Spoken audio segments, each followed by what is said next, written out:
It's time to talk sports. It's Hacksaw's Headlines, a panorama of the world of sports, stories, comments, and opinions. Touchdown, San Diego! Now, here's iconic sports talk show host Lee Hacksaw Hamilton and co-host John Riley. Who wants to talk sports on a Thursday? We do. Good afternoon, everyone. This is Lee Hacksaw Hamilton. We welcome you to our Thursday podcast broadcast, Hacksaw's Headlines, with my co-host John Riley, based in our studios in San Diego. We're going from one sport, March Madness, into the start of the baseball season. Here comes the NFL draft. Ton of topics on the table. John, how are you? I'm doing good. I mean, I'm still a little bummed out about the Aztecs losing the championship game, but what is a hell of a run. And now it's baseball season, so it's a good time to be a sports fan. A lot of glow in our community based on what San Diego State Aztec basketball just did. And, John, that's the first topic on the table we're going to talk about. Okay, so, I mean, I saw on the news, the bus is coming back to San Diego. The fans are cheering them on. There's been a debate about a parade. I mean, so what's your take here, Hacksaw? Well, what should history write about Aztec basketball? Let's start at the top. 32-7, quite an accomplishment. Obviously, getting to the Final Four, winning the buzzer-beater semifinal game, playing Connecticut in the championship. The history of what Brian Dutcher has done in terms of recruiting, mixing, transfer portal, and obviously teaching the science of the kind of defense that has made San Diego State different than anybody else. Yes, they got battered by Connecticut. It was really hard, and the ugliness that we had talked about during the course of the season, hot and cold Jekyll and Hyde offense, really came back to haunt them. They went 11 minutes, 5 seconds without a basket. They went 22 possessions without a basket in the first half of that game. They had one stretch where they were just 2 for 17 shooting from the floor, dug themselves such a big hole they could not come back. That being said, they did come back. They cut the lead down to about 6. And Jaden Ledee and Nathan Mensah, big difference makers, rallying them. But they ran out of gas. They ran out of possessions. They wound up losing the game. Nothing to be ashamed about. UConn is a special power playing the best basketball of its time at the right time of the year. So, to me, there's just a big glow in our community as to what the Aztecs have become nationally. Now, that being said, unbelievably disappointed. Worst TV ratings of all time in the NCAA in March Madness at 14.6 million, the lowest number ever. Maybe because San Diego State's not a household name, not a sexy name, not an offensive firepower name. It is kind of stunning that nobody bought into the storylines of how good UConn became under Dan Hurley and what the Aztecs, as we have known them, to be rock solid, tough, barbed wire, body bag defense. Just didn't appeal to a lot of people. And it's odd because the NCAA women's tourney had the all-time record 9.9 million viewers compared to the 14.6 million that the men's game had. But the LSU win over Iowa was electric, it was eclectic, it was spontaneous, it was controversial, and it was just dynamic offensive basketball. Did some digging and research today. TV8, which had the March Madness Final Four, their TV ratings rocketed. The Aztecs got a 48 share, 40 rating for the championship game on Monday night.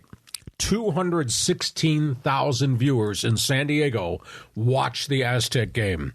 And in the final 5 to 10 minutes, as the Aztecs were dragging themselves back into it, 246,000 viewers. Wow. So overall, it was a big success in San Diego in terms of viewership. It was not a success nationwide. The Aztecs have a lot to be proud of. Now we get to rebuilding. It looks as if 6 guys will be back. Jaden Ledee has indicated he is coming back for his final year. I would hope Keyshawn Johnson would come back for his final year to polish all of his physical skills. Got to believe that Tramel's coming back. Got to believe that Lamont Butler, even though he's going to dabble and ask some people about the NBA, he comes back. So they got 6, plus they got 2 incoming freshmen who have already signed. So the ability to pick up a couple more and the ability maybe to go get 2 more out of the transfer portal. I hear that they've been approached by the 6'9" jumping jack star forward from Wyoming, Graham Ike, and I think the 7'1" Nevada center might be looking at San Diego State. But based on who they are, they can probably go into the portal and sales pitch anybody now and get people to look at them rather than begging and wishing somebody would sign here. So at the end of the day, great season, checkbook in the history and the annals of Aztec basketball. You must know somebody that's a computer whiz. I wish you could get that somebody to run all the metrics of this Aztec team into a computer and wonder how it would match up to the Kawhi Leonard, Jamal Franklin team. Who would win a matchup between Kawhi's guys and Nathan Mensa's men if they matched each other in a computer? So that's your project in the off week, is to go do that. All right. Make a phone call from out in left field, see if we can find somebody to run that stuff through a computer. I said a lot. Your reaction to the end result, your reaction to the TV viewership, etc. It's first of all, we're all just loving the Aztecs, right? There's all this community good vibes, and what a great run. And Dutcher doing it with class, his team doing it really, really with class, exceeding our expectations. It's been fantastic. When we were watching the game, you texted me and you said the Aztecs are getting a little taste of their own medicine, with these big bodies banging them around. What do you think about that? Well, it was. I mean, Connecticut beat them physically. Connecticut beat them up defensively. I mean, you go 22 possessions in a row without a basket, you're getting a taste of your own medicine. But that's not meant as a negative. They finally ran into somebody. They played the same kind of basketball that they played, and UConn had a little bit better offense. So I don't think there's anything negative whatsoever. I wish it could have ended differently. But I was so impressed with those kids. When they were down 24, hell, it could have been 35. They never quit. They just clawed their way back into the game because that's who they are, and that's how they've been taught to play defense, and that's what they represent. Never give up, no matter what the odds. Well, going back to the TV ratings, even though as a final the ratings were low, the semifinal game against FAU performed better than like a Kansas-Villanova semifinal game. So, there's a number of ways to kind of slice the data here. The main point here I think we can take as San Diego sports fans is the Aztec program is legit. They've arrived. So to your point, they're going to be getting good quality players into transfer portal, and you look at these guys coming back, like Ledee, like Trammell, Micah Parrish, you got Miles Bird and Elijah Saunders. They're going to be getting a lot of minutes next year. I mean, this could be a really great team for Dutcher and the guys next year. One difference is there is no Nathan Mensa, and I think that's the pole that you always built your team around because of what he was going to give you defensively. They're going to have to find somebody that's going to be able to give them that type of consistent defense. He grew into the role, and he's a fine college basketball player, and I think a really, really good kid. All right, let's move on to the next topic. Okay, so last night, this was the game of, we're getting right to crunch time. Who's in, who's out of the playoffs, who's in the play-in game. Now, crunched is the word to use to describe what happened to the Lakers. The Clippers blew them out. Clippers had the massive lead, shot 63% in the first half, scored 71 points. Lakers made an unbelievable rally to get back in. When the Clippers took their foot off the pedal, then the Clippers put their foot down, and the Lakers went, game over. Lakers are struggling. LeBron James has the worst first half I think I've ever seen him play. I mean, he was 1 for 6, 4 turnovers, no rebounds in the first half, and he really looked fatigued because he'd played so many minutes the night before in the overtime game against Utah. Somehow, someway, they caught fire in the second half, made a game of it, actually wiped out what was, at one point, I think was a 23-point lead and got it down to 6, but then the Clippers finally put them away. Lakers got 2 games left. They're fighting for their lives. They're in 7th place right now, tied with New Orleans. If they don't finish in 6th, they have to participate in the play-in games, which is not good. 7-8, 9-10 play-in game. If they can finish 7th, because they got Phoenix Friday and they finish with Utah, they should win one of those 2. If they finish 7th, they get a home play-in game, which is important. It does not guarantee it because they're going to have to win 2 to get into the real playoffs. So it's a big challenge. Right now, it's a team that, to me, still looks like it's all about AD and LeBron, and hope somebody else surfaces to have a good game, whether that's Austin Reeves or whether that's D'Angelo Russell. They, to me, just don't look like a complete basketball team, and all Laker fans have been going, oh, we're in the play-in series. Big bleeping deal. You're going to be 7th or 8th seed. You got to win 2, and then you got to go play the big boys. The Clippers have got a lot of firepower. There is no Paul George. I don't think he'll be back for the playoffs with a sprained knee. But Kawhi's played really well, and they got a pile of three-point shooters. And even Russell Westbrook has contributed in a wide variety of ways. So the Clippers have the ability, whether they finish 4th or 5th, the Clippers have the ability to go deep. Obviously, the top team in the West is Denver, and Denver has home court advantage, and Denver's got Nikola Jokic, and they're just a really good basketball team. But I think the Clippers are in, and they're going to go forward a couple of rounds in. I don't know if the Lakers can even win a play-in game, and then if they win the play-in series, then they got to start the best of 7. And I don't know how this thinned-out roster can actually hold up to a best of 7 series. Thoughts? Yeah. I was really amazed by the stats they showed in the game last night where the Clippers have dominated the Lakers for the last decade. 11 straight and 35-7 over the last 42. It used to be a rivalry, you think?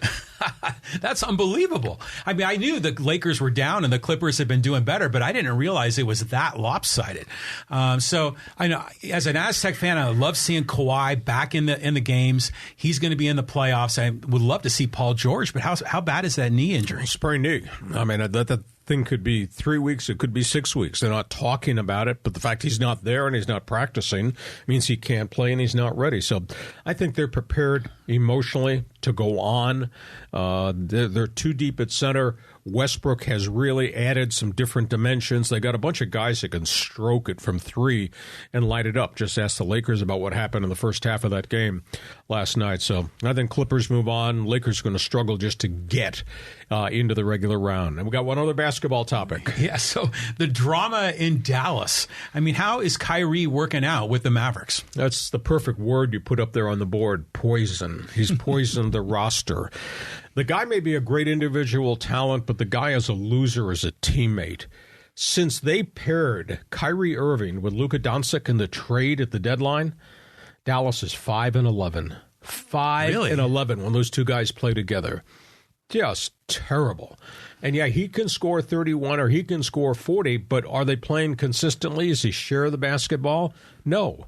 So what's happened with Kyrie here is like what happened to Kyrie in Brooklyn, and prior to that in Boston, and before that with LeBron in Cleveland. He doesn't fit. He doesn't fit anywhere. It's not a team concept game. It's all about him. I don't know what Mark Cuban is going to do. Cuban today gave a vote of confidence to Jason Kidd, the head coach. Why would you do that? Kidd's not been able to bring this group together. Says he'd like to re-sign Kyrie. Now, you paid a price to get him. You don't want to get him just for a rental and then let him go on the open market as a free agent and see if he can sell himself somewhere else. But to me, it's a failed chemistry experiment. And if you look at body language, and Doncic's a great player, and he's a good team guy, and he's just a phenomenal offensive talent. But you look at his body language on the court right now, it's like, pass me the ball. I'm open for a 3. I hit a lot of 3s, and Kyrie's launching shots from all over the court or taking into traffic and traveling or getting stuffed. Or, square peg, round hole. Yeah, that's what it sounds like. Does not fit. Okay, your response, you're the one that came up with the word poison. Well, yeah, I mean, has Kyrie ever really worked out anywhere in the NBA? I mean, it seems wherever he goes, it's a cancer. I mean, you had the run with LeBron in Cleveland. They did get a ring, and he was unhappy.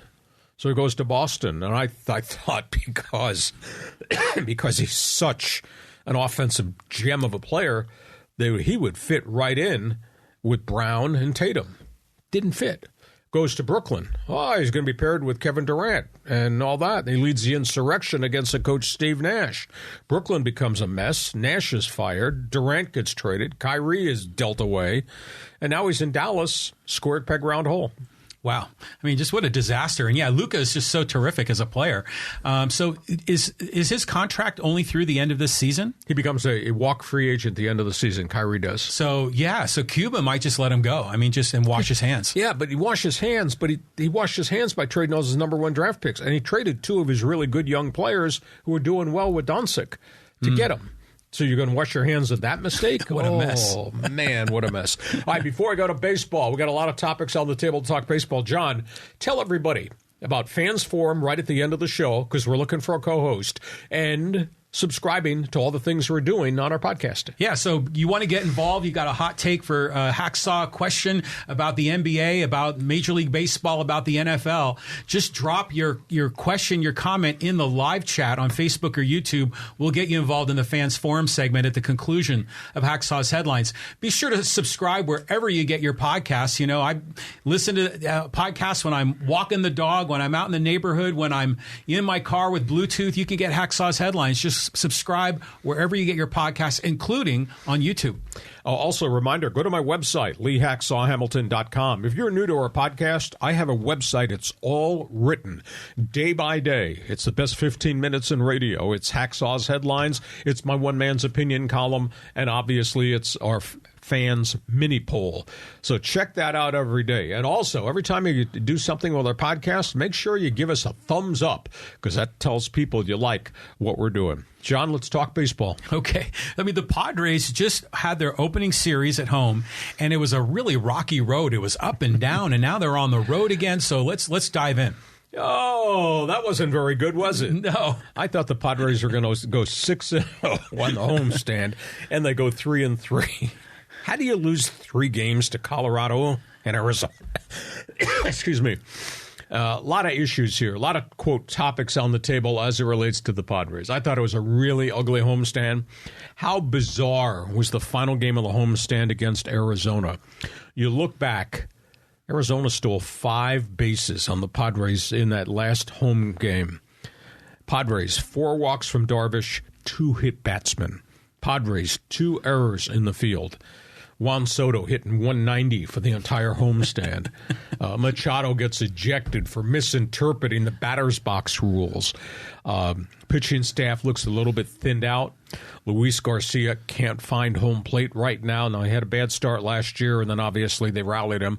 It's way too early to go looking for panic buttons, but geez, what a bizarre homestand. So that's item 1. Item 2 is the loss to Arizona. Defensive issues with this team. Yeah, they got some misplaying fly balls in the outfield. Obviously, what's happening behind home plate. The rule changes have kind of put the Padre catchers under the spotlight of, if they got somebody that's going to be able to throw people out at second base. Mm-hmm. I mean, to see Arizona steal 5 bases in one game, including a theft at home, that's not Padre baseball. That's not first place Padre baseball. So they got some issues there defensively. The pitching updates, we talked a little bit about it. Joe Musgrove making his first rehab start in Sacramento. Obviously, Darvish is going to have to build his pitch count. Now, Nick Martinez is up there in terms of his ability to throw innings through 100 pitches in his last start. They just need to continue to grow the starting rotation going forward. Very pleased with Michael Wacha, what the ex-Tampa Bay Boston Red Sox right-hander did in his first start. Really surprised at Seth Lugo going 7 strong in his first start, because he was a reliever for the most part the last couple of years with the New York Mets. So no panic button yet, but there are things that have to be paid attention to, because they're going to Atlanta, then they're going to New York to play the Mets, and then when they come home, they're going to get Atlanta again. And Atlanta's a pretty doggone good team. So we got that to talk about. Tatis, Fernando, 2 for 4, 3 walks, home run, couple of stolen bases, first couple of games, Texas with El Paso. He also got booed, really got booed up in Sacramento. Took a lot of heat, and that's in the minor leagues. So I would assume he's getting a taste of what it might be like for him when he gets to the major league level. He's been playing right field for El Paso. Has to be there for 15 games, but that's 15 chances to get reps, rotations, and do all the things he needs to do to get ready. He'll be back here for game 20 of the Padres season. And the Soto situation, what can I say? This is a proven commodity who has never hit since the trade from Washington. He didn't hit last year when he hit 232 here. He's hitting 190 now. I can only buy the excuse, well, I'm putting a lot of pressure on myself. I have to get adjusted. Well, we're beyond that. We're into the second season here. You should be doing things more consistently. I'm not freaked out. I'm not alarmed. I'm not going to lose faith in the guy. But for somebody that thinks he's worth $40 to $50 million, to hit 232 last year here, and now 190 to start this season. Come on now. Something not right. Yeah, so the Soto situation is interesting because he was just killing it in spring training. In WBC and in the Cactus League. Yeah, I mean, so... But that was, John, that was against substandard pitching. Okay, fair enough. All right, so I'm anxious to see him turn this around. And that ejection of Machado was just so Bush League. It's like the umpires are just becoming these sort of hardcore guys. You think that they need to make a few adjustments to that pitch clock situation. But the last comment I'll make is did you see the tweet from the pitcher that gave up the home run to Tatis? Yeah, call him a cheater. Yeah. It's just ridiculous. So, I mean, there's going to be so many storylines with this team all season. In terms of Machado, I'm sorry. The words that are applicable, letter of the law. Yeah. It's right there. John, you got to file your income tax April 15th. If you don't, you're in trouble. Okay? Letter of the law.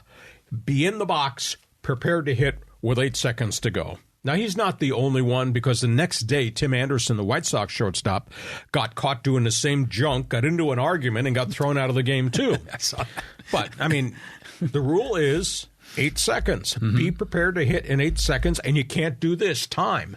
Well, he did. Pay attention or trying to stretch it. Now, conversely, the pitchers are doing the same doggone thing. We had an incident the same day that Machado got thrown out. We had an exact same situation where a pitcher tried to fast pitch a batter in the box who was not ready. And the umpire said, no, that's a ball. You can't deliver the ball. 11 seconds are on the clock when he tried to fast pitch it if the batter's not ready. And the batter's got till 8 seconds to be prepared to hit. So the umpires are doing letter of the law. John, make sure you pay your income tax on time. You know, and I think Shohei Ohtani got busted both ways, didn't he? As a hitter and as a pitcher. So I don't know. I mean, the umpires, yeah, they're probably being told to be hardcore, is my guess. But, you know, it's weird how the pitch clock is 15 seconds, but if there's runners on base, it's 20. You know, so there's some nuances here. It kind of makes you wonder, are they going to make some adjustments? Not right now. The rule is the rule. Follow the rule. April 15th, your income tax is due, John. That's right. On we go. Next topic. Okay, let's move on down the road here. And, we're talking, the Major League rules changes. This is what we're just talking about with the pitch clock. I mean, there's a lot going on here in the Major League Baseball that Rob Manfred's got to figure out. I think most of the response has really been favorable. I'll give you a prime example. The pace of play, all the rules are to make the game faster. We had a game the other night, Marlins, Minnesota Twins. Went an hour 57. Really? An hour 57. Was Greg Maddux pitching? No. Sandy Alcantara, Miami's pitcher, threw a 3-hit, 10-strikeout shutout. Now, he threw 100 pitches. He pitched a complete game. But in an hour and 57 minutes, that's a Randy Jones type game. Yeah. So the rule change has worked. In terms of total time, the first weekend, Major League Baseball, average time last year was 3 hours and 1 minute. This year, the first week into the weekend, 2 hours, 36 minutes. So that's huge. It's really, it's got 25 minutes off the game time. So that has worked. In terms of the shift, last year, overall batting average in baseball with the shift was 242. First weekend of games, Thursday, Friday, Saturday, Sunday, collective team batting averages were 250. So we saw a bump up from 242 to 250. And I think it's just the beginning. I think there'll be more offense. Now, I went back and researched, and in fact, when we're done out in left field today, go check my website, because I wrote a column about the pitch clock and about the baseball history and team batting averages, et cetera. It's fascinating. When you think the baseball team collective averages last year was 242. Baseball back year 2000, modern day, highest average of all time was 270. Way back in the 1930s, highest average was 292. So it's interesting, but baseball's obviously pushing this pace of play, make the games better, and obviously taking the shift out of the game, I really believe is going to add more offense to games. I'm in favor of all that. Stolen bases. In memory of Lou Brock, Maury Wills. It's happening. First day of the season was last Thursday. 23 stolen bases in the first day of baseball. All the games are 16 games, or 15 games. 21 of 23 on the base paths. 21 stolen bases in 23 attempts. A year ago, opening day, 5. Really? Only 5 stolen bases opening day last year. There were 21 this past Thursday. That's incredible. Yeah, it is. And what's happened is, John, you make a pitch, you throw to first. Mm-hmm. Okay. You've used one of your opportunities. You're probably not going to use the second one. And by the way, I'm taking a bigger lead because I don't think you're going to throw over here again. I'm gone. Mm-hmm. Think about that. 21 of 23 in stolen bases on opening day in baseball. So the dynamics of the game have changed, and somewhere in heaven, Lou Brock and Maury Wills are saying, right on. Yeah, well, that's why Arizona was running wild on the Padres. They probably realized they have a strategic advantage, right? Probably realized they got Austin Nola behind home plate, and they better figure something out. Yeah, whether it's him or Campusano, something has to change there. So that was good. And then the batter's box rules, and obviously Tim Anderson, Machado, etc. There have been hardly any violations of the pitchers for not getting the ball to home plate. In fact, there have probably been more violations about the Max Scherzers of the world trying to do something to psych out the batters than there have been ball, you're taking too long. And the incidents at home plate have been really few and far between. So I think the positive is because of 6 weeks in the Cactus League and the Grapefruit Circuit, everybody really had a sense of what this rule was. You might as well adjust to it and get used to it. But it's not to say there's not going to be issues there. Because, you can only step out of the box one time, John. Mm-hmm. That's an item. And for the pitchers that are scuffling on the mound, I think this is going to be a big issue. How do I get my command back? I don't have time to think about what I'm doing because I got to get the sign because the clock is ticking. So I think that's going to be a bigger challenge for pitchers if they're not doing well. And one other item, and I've watched a lot of games on TV since the season started. Everything from the pitcher's perspective on the mound just seems rushed. Mm-hmm. There's no time to catch your breath because you got to stand up there, get the pitch, make the delivery. Here's an intangible thing. What's the weather like in St. Louis and Kansas City in July and August and September? Yeah, hot. What about the fatigue factor for pitchers on the mound having to pitch at a faster tempo as the sun bakes off the artificial turf in these places? I don't know if anybody's paid any attention to the potential issue with that, but I think starting pitchers are going to struggle in the heat of the summer in all these ballparks when they're on the mound, watching the clock, get the sign, and got to get it back to the play. I think it's going to be a big challenge. Your response? Yeah, I think especially with with the runners going wild on the base paths, I think it's going to put a lot of stress on those pitchers. But let me ask you this, kind of a different angle. But the pace of the game is a big difference. Like you just said, some games under 2 hours, which is incredible. I wonder what the economic effect of this is, because if the games are shorter, there's less game time, therefore less commercials. The people in the stands are buying less hot dogs and less beer. I mean, is this going to have an impact economically on the sport? Everybody keeps statistics and records, including the organizations, about what they sell at the concessions and all that. So, John, if you're going to run up the stairwell from our box seats to go get a beer, you might miss an inning, an inning and a half. So I don't want any beefing if you come back and say, what happened? You got your beer, you got your dog. Mm-hmm. No, I think there's an intangible there that clubs will pay attention to. But Rob Manfred is not going to change the rules based on how many hot dogs they do sell or don't sell at the fish taco stand at Petco Park. Okay, let's move on. We got NFL to talk about. Okay, yeah, there's just so much going on right now. So let's move on down the list to, we got to talk about Dodgers and Angels. Oh, quickly, yes. Dodgers. Okay. Dodgers have started really well. Julio Urias has just really pitched well. Kershaw has pitched well. Noah Syndergaard had the first really rock-solid start, went 6 innings, gave up only 1 run. Dodgers are doing the bullpen by committee right now. James Outman, home run, triple, double, first week in center field for the Dodgers. That's good. Trace Thompson. Who? Trace Thompson, 3 home runs, 8 RBIs in 1 game. Wow, where'd that come from? So the Dodgers are doing well. The Angels, Ohtani is Ohtani. I mean, he's hitting 286. Got home runs, pitched 6 innings, gave up 1 run in his first start. And the whole spotlight of the world is on him every time he's on the mound or when he's at home plate. He's going to obviously have to deal with the media pressure, fans' expectation for him. Angels got, I think it was 6 shutout innings from Tyler Anderson, the ex-Dodger, in his first start. Mm-hmm. Angels went into Seattle and beat the Mariners, won 2 of 3 against Seattle.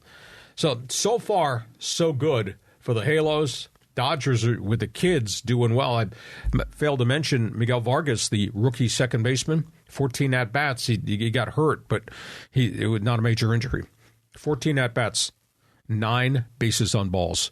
Wow. So the guy knows home plate, knows the strike zone. That's kind of impressive. Now, I don't know if he's going to hit 194, but he got on base a lot the first 2 series the Dodgers played. Yeah, I think the Angels, there's going to be a lot more Angels fans now, because of what Shohei did in the WBC. And our old friend Hunter Renfroe is back there, in right field. He made that Kevin Mitchell-like catch out there in right center field over his back. But, I read an article this morning about the Dodgers and all those young kids, and their offense now is better than the offense they had last year. John, small sample. Okay, small sample size, but please. still, but that's far more than we expected. And you're not ordering Dodger playoff tickets from left field already, no, are you? not at all. But it just goes to show you that, even as Padre fans, we're excited about our team. We're thinking the Dodgers are taking a step back. But, there are smart people up there at Chavez Ravine. They know what they're doing planning that team. And these young players, I'm anxious to see how they perform. I think the Dodgers have a good future ahead of them. Just remember, small sample size, please. Okay. On we go. Let's talk NFL football. All right. So here we go. So this quote was crazy here. Austin Eckler punched in the face. I mean, what's going on here, Axel? Austin Eckler granted an interview to SiriusXM. Now he's gotten really vocal, and now he sounds really bitter. And he said the Charger ownership, and I believe that's John Spanos, the president of football operations, and Tom Telesco, the general manager, said, we are not going to negotiate with you any longer. You owe us a year on the contract. End of conversation. So that means he plays the final year of the deal at $6.2 million. And his response on SiriusXM, because I heard the piece of the interview, I felt like they punched me in the face. Wow. For everything he has done for that team.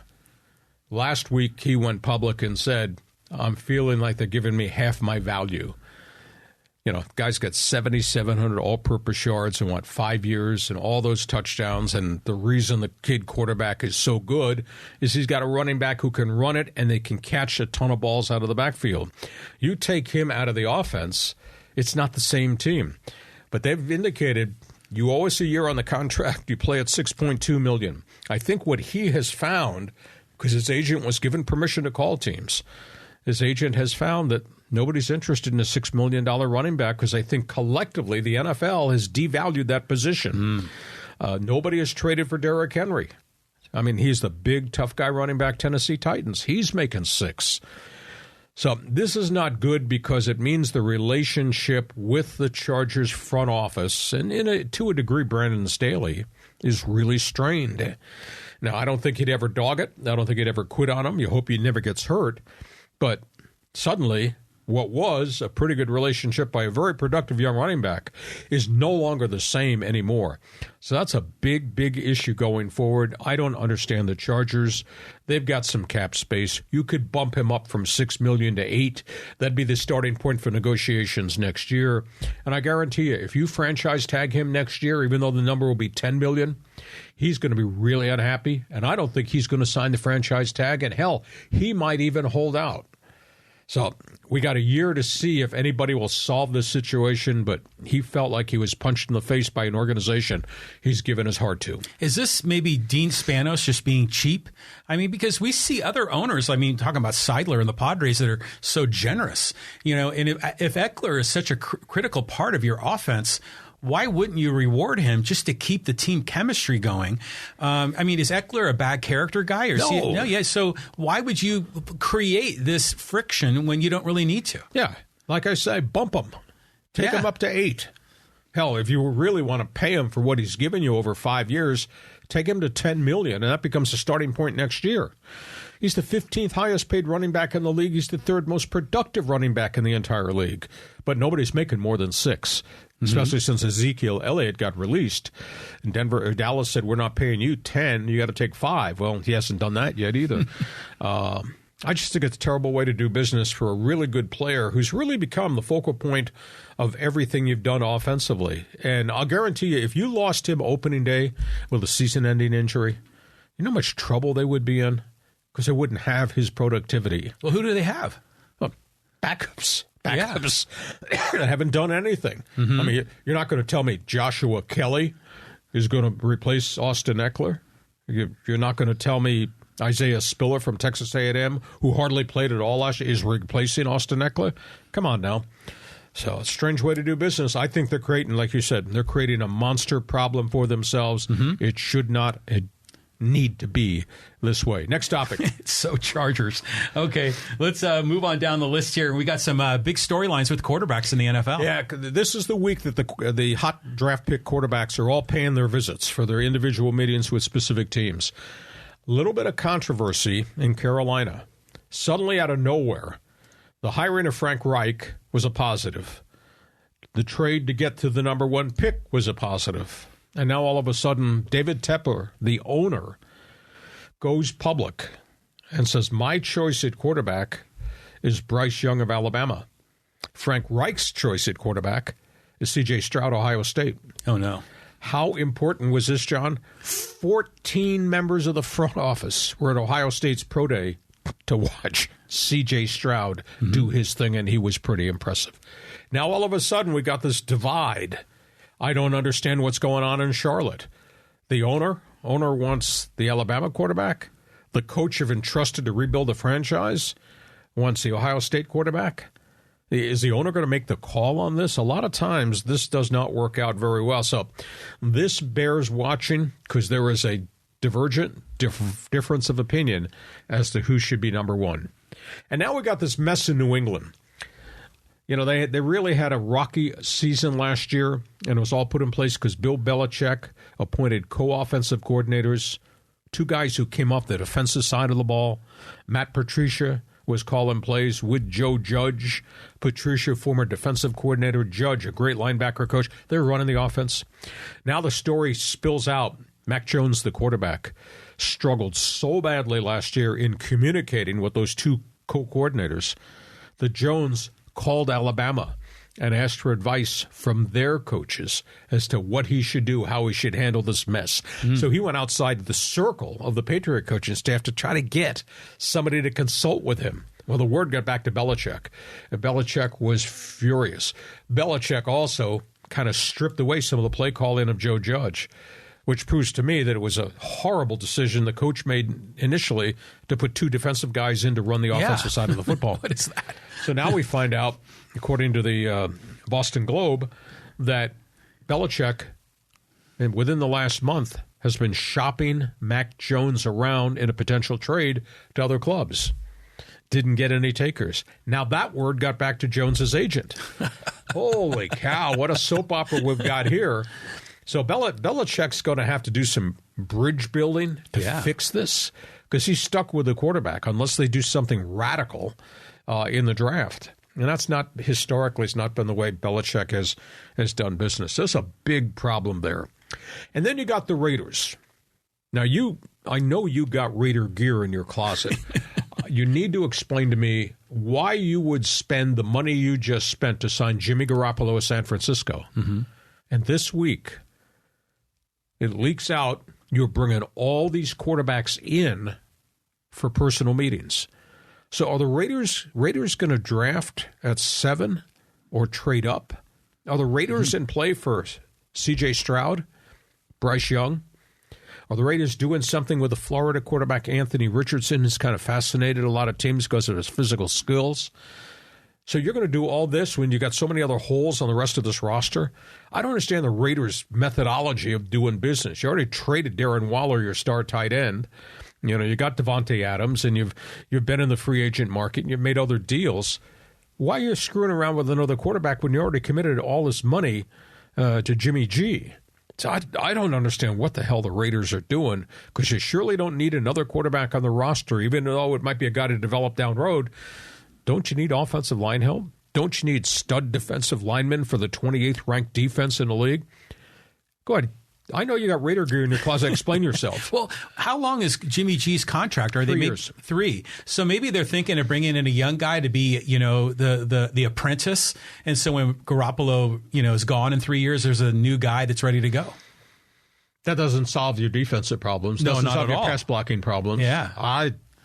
Explain yourself on that one. There must be a Raider fan out there that is walking around with the old dented Super Bowl trophy and say, yeah, we did this back in 1985. We're still great. Well, you're not great any longer. No. What an absolute mess. Okay, next question. Okay, so we got to talk a little bit about the Ravens. I mean, what's going on there with Lamar Jackson?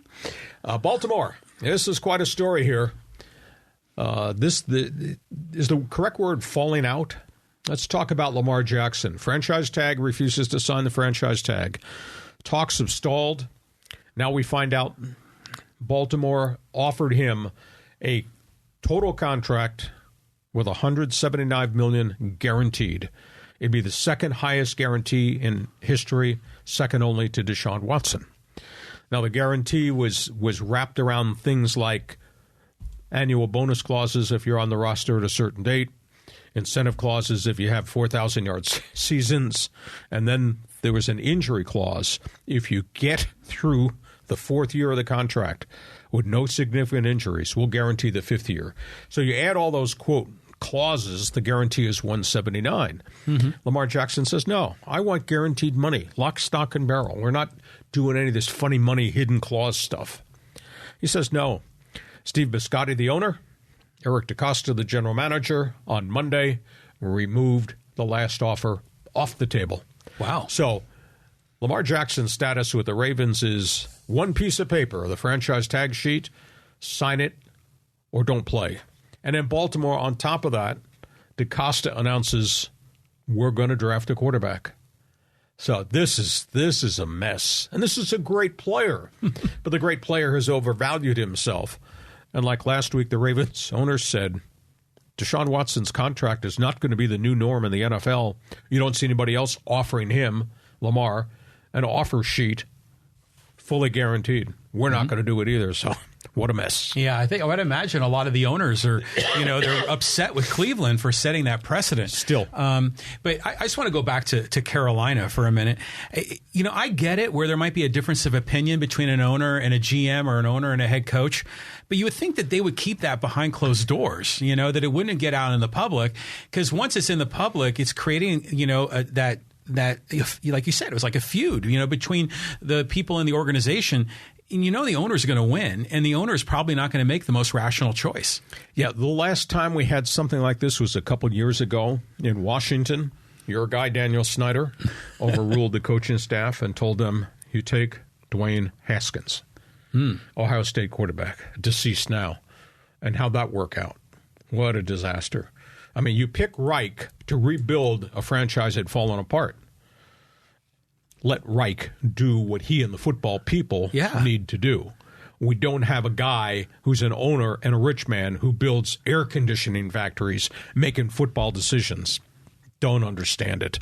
We'll see where this goes in the next couple of weeks. Next week will be really interesting. We come back on our regular Thursday podcast. I think I'll have a few more notes and rumors to talk about. I'm sure you will. Okay. All right, let's you want to move along here? We got some stuff going on in golf. I mean, the Masters is just getting going here.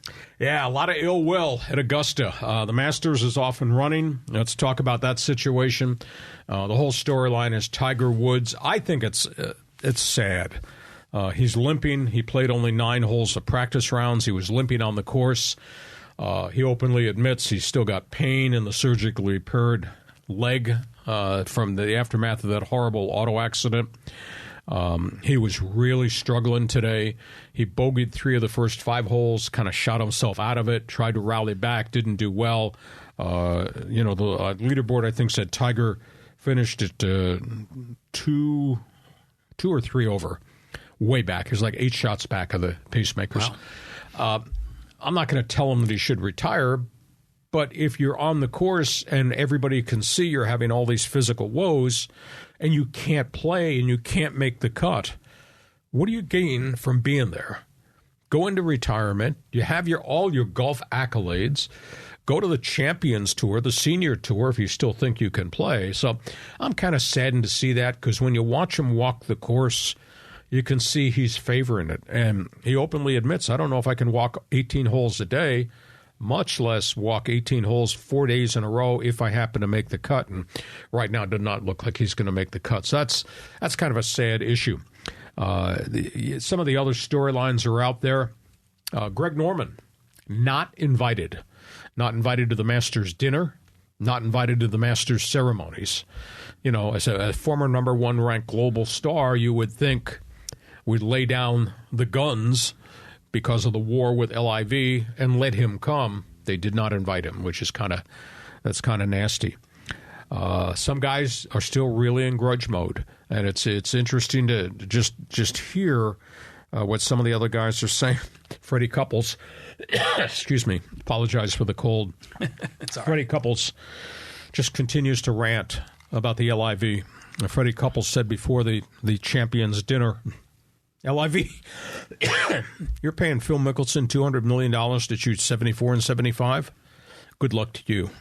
It just continues to dig about these guys who went there for the guaranteed money. And then out of nowhere comes a story in USA Today.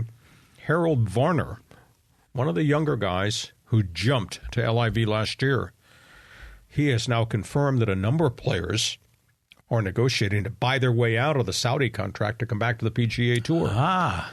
And he's kind of taken back because it's like they're playing golf out there in another galaxy. Mm-hmm. They're not on anybody's radar. There's no relevance to the LIV. So the Dustin Johnsons of the world and the Cam Smiths of the world and all the guys that, took the money are over there, and nobody's paying attention. And Varner says he is upset because the LIV people just seem to be in it to make money, and there's really no grab that says this is going to be a great tour, regardless of what Greg Norman said early on when they were trying to lure all these players there. And then you got Phil Mickelson, who's disappeared completely off the radar. And to me, that's really sad because I like him. He was the fans' man. Yeah, he was, yeah. He can't make the cut. There's no cut on the LIV, but I think his highest finish in LIV is 25th out of 46 players. And all the rest of the tournaments, he's 36th, he's 42nd, he's 48th. It's like the minute he got the money, his game totally disappeared on him. So I think there's an awful lot of sadness about that. And, of course, the first round is still going on. Scotty Scheffler was fighting to try to get to the top of the leaderboard, which I don't think is going to be easy. He was 2 under, was still out on the course. DJ was even par. Phil was -2 on the course. So to me, there's been not a lot of conversation about PGA LIV in Augusta the last couple of days, aside from what Varner said and what Freddie Couples said. But the reality is nobody cares about this other tour. And these guys, yeah, they're getting to play in the Grand Slam events, but they're not even playing really great golf at this point of their careers, even though they're getting a big payday. So it's kind of messy right now. John Rahm had just an unbelievable day today. You play golf on your scorecard? Yeah. If your scorecard has a lot of different colors on it, that's not a good sign. No. John Rahm had 5 birds and an eagle and bogeys and double bogeys. He was all over the place. Wow. But he rallied back and he pushed himself into second place today, late in the first round. So it's 4 days. It's a wonderful tournament. It's a slice of Americana. But geez, I hate all this other junk that is kind of wrapped around the Masters tournament. Yeah, it was interesting you said that some of the LIV guys are thinking of coming back. I was just talking with a fine wife last night, and we don't like the fact that they're playing for the Saudis who they had journalists killed, in the Middle East, and it's called blood money. Yeah, so there's a lot of problems over there. But the reason that the players left to go to LIV was not only because they were making more money, but they wanted to kind of force change on the PGA to restructure how they did their payouts. And that happened. And it happened, exactly. So now I was wondering if some of those players were going to come back, but I guess they're under contract, so they have to buy themselves out? Yes. I mean, that's going to be a lot of money. Well, true, but they've gotten a lot of money. Varner is one of the younger guys at the back end of the listing that said, yeah, there's a couple of us negotiating to buy our way out to come back to the PGA.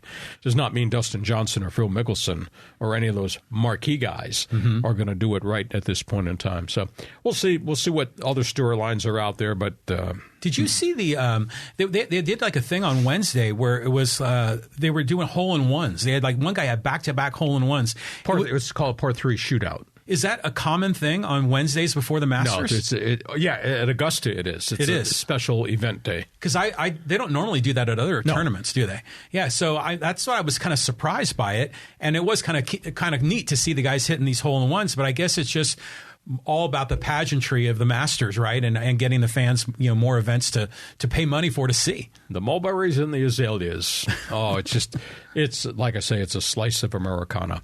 Okay, before we start Fans Forum, just remind everybody about how they can subscribe to get access to all the different things we do on our weekly podcast. Okay, so you can subscribe wherever you get your audio podcasts, Spotify, Stitcher, Apple, Google. You can just search for Lee Hacksaw Hamilton and subscribe there. And also subscribe on YouTube. Click on that bell. You'll get updates whenever we do any of our live streams or video clips that we drop throughout the week. And a reminder, go to my website because it's all written. I write on it every night. It's there first thing in the morning, LeeHacksawHamilton.com. Read my one man's opinion on all the rule changes. If you're a Padres fan, the rule changes and how the first week or so of the baseball season has played out. John, Fans Forum, we got people got questions, we got answers. Yeah, we do. So this one's from Joey Yarbrough, and he says, the Spanos family are cheap. That's why the Chargers have never won the Super Bowl.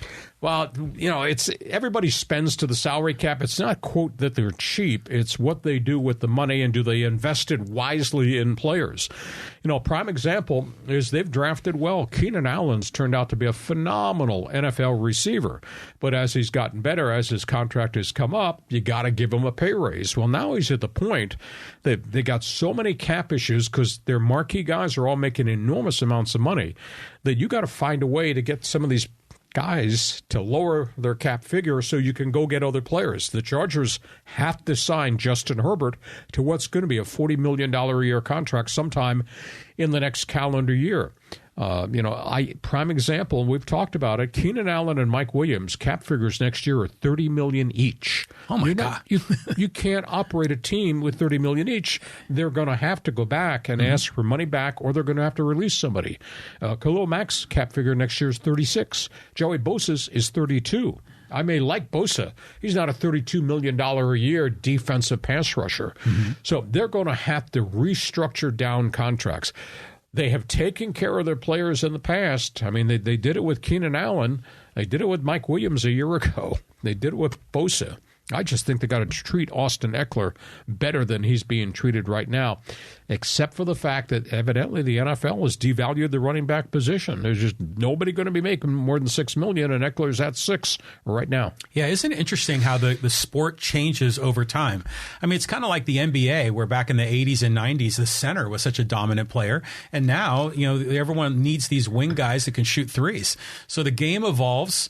The economics of the sport evolves, and certain players are devalued or not. But Eckler is more than just a guy you hand off to, right? I mean, he's a guy that's all part of the offense. You give him a screen pass, all sorts of things.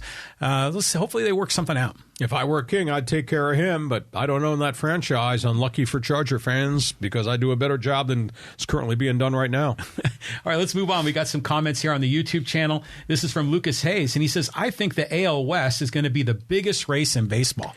Well, full disclosure, I picked the Angels to win the American League West last week on our MLB preview. You can go back and find it on our podcast. Now, a lot of things have to happen. Angels can't have any injuries at all to their pitching staff, and they really need bounce-back seasons from Anthony Rendon, currently under suspension for a stupid thing he did with Did you see A's that? fan. Yeah, it was ridiculous. Stupid.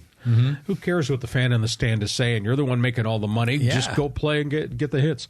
The Angels can stay healthy. Seattle's pitching staff, to me, still looks a little iffy, and I'd be kind of concerned about that. Obviously, what you got in Houston, It's a really good team, but there is no Altuve for 3 months. That's a big issue. And they got some pitching staff starting rotation issues there. So I think the AL West is going to be really competitive if people stay healthy. Now, I will tell you out of the gate, National League East I thought was going to be a hell of a division. And my goodness, Philadelphia's got so many injuries to key people. And now the Mets have got 9 pitchers on the disabled list with the first 2 weeks of the season. And suddenly the Mets don't look like the Mets.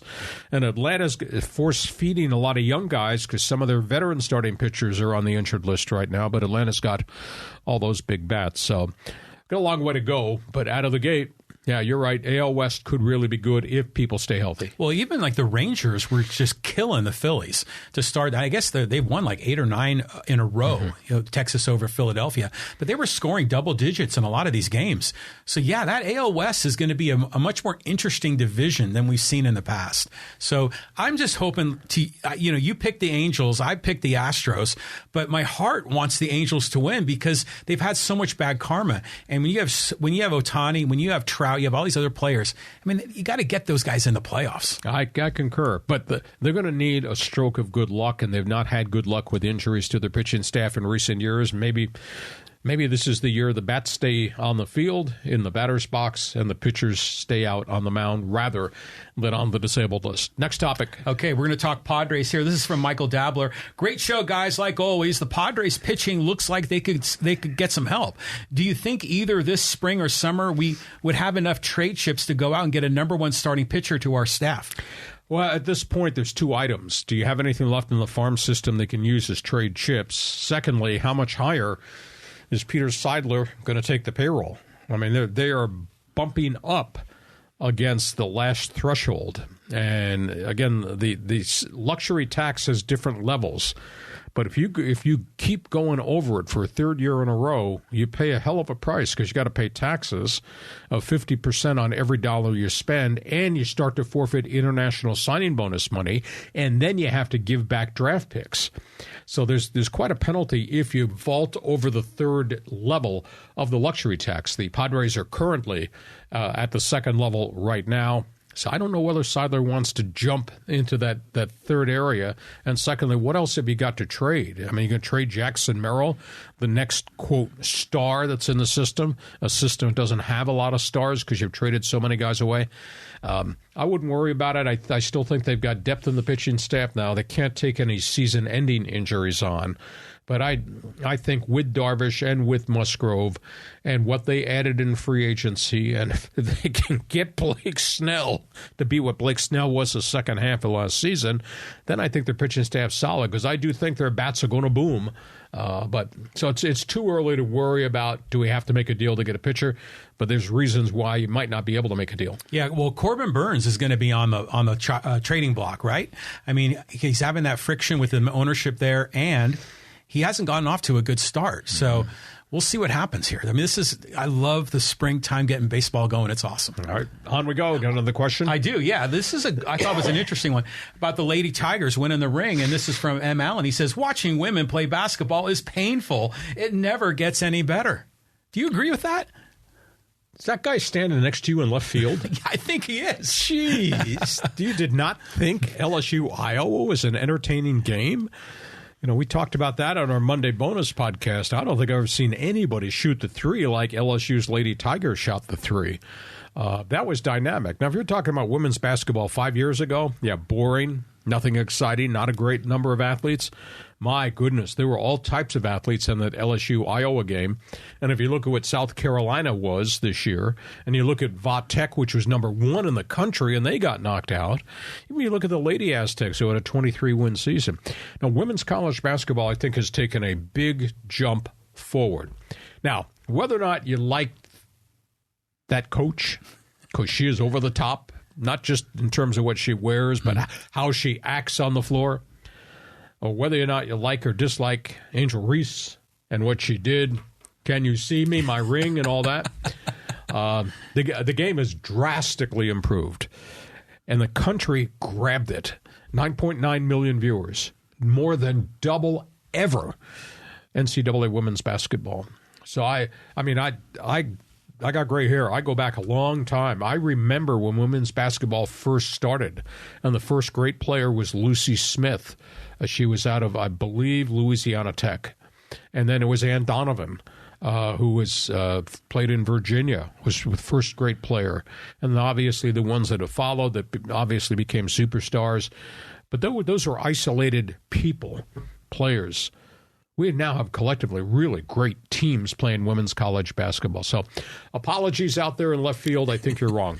Well, I think the whole game has made a huge step forward because now they're being invited, to the White House, yep. Right? And Jill Biden wanted to invite Iowa, and that really upset a lot of people. And Angel Reese had something to say about that too. But even look at the NBA broadcast team, and you've got Candace Parker up there. On the die there for in studio host, she does a great job in my opinion. So it's almost like the men's and women's game. It's less of a two-tiered system. We're kind of getting so they're kind of on parallel tracks. Yeah, and they told the LSU star, come to the White House. You can still go visit Obama, or maybe we'll bring Obama to the White House to be part of the festivities. But Angel just kind of. She yaps a lot. Holy cow, does she talk and talk and talk and talk? Okay. Well, that's what's making the sport relevant. That's why we're talking about it. Exactly. And it's making the sport better for everybody. So, here's another comment here about NCAA. And this is about, the golden handshake, the guy there with FAU. And this is from JL. He says, this kid had nothing to do what's going on in Ukraine. Do we hate ourselves for the majority of wars we fight in the Middle East for oil too? Oh, the hypocrisy. Well, it was. I thought it was really raunchy. And that happened during the course of the season in the Mountain West Conference. Utah State, Colorado State. Colorado State had a really good guard. Utah State had a really good guard who's from Ukraine, whose family's still back in Ukraine. And the Colorado State player made a derogatory comment to the kid. Yeah. Why would you do that? Right. A huge uproar. Vladislav Golden, the 7'1" center from FAU, he's from Russia. He's got nothing to do with what Putin is doing to the people of Ukraine, the genocide. He's just an innocent victim because his passport is from Russia. I thought it was really tacky. Yeah, it was. And it's weird how politics gets into sports here. But, I remember that. They were bringing up the Utah State, Colorado State. And I think it was the Colorado State, student section that was going Russia. And come on, man. Like you say, we should be welcoming these guys here because the international players have made the NBA a better league. Oh, exactly. The international players, I think, have helped change with the African players, change the scope of college basketball. I think that's why the Final Four is so spectacular. So many new players coming from so many new places. And then you add into that the transfer portal, and you add into that everybody shoots threes. It's just a really different game than when you grew up watching four-corner offense and Dean Smith in North Carolina burning the clock. Yeah, I remember those days. That was a disaster. Okay, you want to take another question here? Let's do one more here. All right, one more. And let's this is one of the Aztec questions. And this is from the Scat Man. He says, Trammell is the most in-ya-grill defensive point guard in a hot minute. He reminds me of a combination of Robert Pack and Corey Beck. Not bad. Not a bad call. He's coming back. As we talked about on our Monday bonus broadcast, I think he's one of the most unique college guards I've ever seen. His ability to come off the dribble, pull up, and mechanically be perfect as he launches his jump shot. That's really impressive, and he does it consistently, and he penetrates, and he does get to the paint, and he can make shots against the bigs, and he distributes the ball while he's in traffic. But his ability to come off the dribble, plant his foot, launch, and be mechanically perfect, just amazing. I mean, it was like Lamont Butler's game-winning basket. His mechanics, one bounce, up, explosive jump, and then nailing the game-winning shot. That's pretty impressive. So both Trammell and I would hope Butler both coming back next year with the two bigs, and then we'll see what happens in the transfer portal. Yeah, well, I saw a snapshot of Trammell in one of his, in the shooting motion, and I was looking at it, and I was thinking of you because his mechanics were perfect. Mm-hmm. And he does tricky little things where he'll shoot sometimes on the way down, as a way to kind of overcome the height of those big guys in the lane. But, he's coming back. Ladie says he's coming back, but Keshad said all options are on the table. NBA, draft, come back for another year, or maybe even the transfer portal. I mean, do you think Keshad would leave and go to another college team? I would hope people would not whisper in his ear. Would I like to see him come back? Because he is a big athlete, and he can make himself a defensive specialist in the NBA. But because he's got that size, let him come back and spend the entire summer working on shots on the low post and working on shots in the paint. And whether that's turnaround jumpers, that's bank shots, or because of his size and length, hook shots. Master that and make yourself a complete player. Ladie has taken that step forward now. Mm-hmm. I mean, he's got an NBA body, and he's going to be even better next year once he refines certain things of his offense. Let Keshad do that. Let Keshad stay.